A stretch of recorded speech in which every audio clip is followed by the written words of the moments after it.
We return to another big story this week. Trial is just getting underway for former New England Patriot Aaron Hernandez. After some delays this morning, the judge has given instructions to the jury, we hear, and attorneys are making opening statements.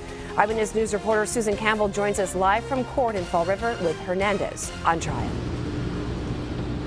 We got underway here about an hour ago after a brief delay because of some jury issues. A spokesperson for the Bristol County District Attorney tells me one juror was a no-show. The individual, Vaudier, started back up. Then finally, about 2 hours after the trial was supposed to begin, the jurors were sworn in. Important to note, Odin Lloyd's family is on one side of the courtroom. Aaron Hernandez's mother and brother are on the other side of the courtroom, along with his fiancee, Cheyenne Jenkins. Now, remember a couple weeks ago, prosecutors filed a motion to grant her immunity. There was a closed-door meeting. If any decisions were made in that meeting, they are still under seal. But again, interesting to note, she was sitting with Hernandez's family. And first thing after the jury was sworn, the judge explained to them exactly how this trial will work. An indictment is not evidence of anything. You must not draw any inference of guilt from the indictments or the fact that the defendant has been charged with a crime.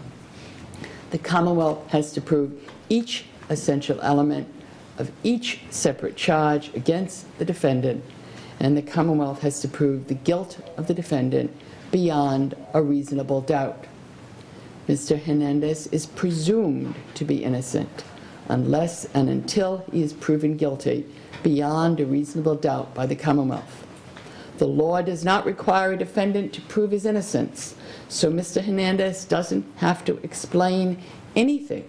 He doesn't have to testify. He doesn't have to put on any evidence. His lawyer doesn't have to make an opening statement, argue, or ask a single question. Remember, it's the Commonwealth that has to prove the case beyond a reasonable doubt, and that burden of proof never shifts. Opening statements are happening right now. Prosecution going first, then the defense. Each side gets 45 minutes. Live in Fall River with the Southeastern Massachusetts Mobile Newsroom, Susan Campbell, Eyewitness News.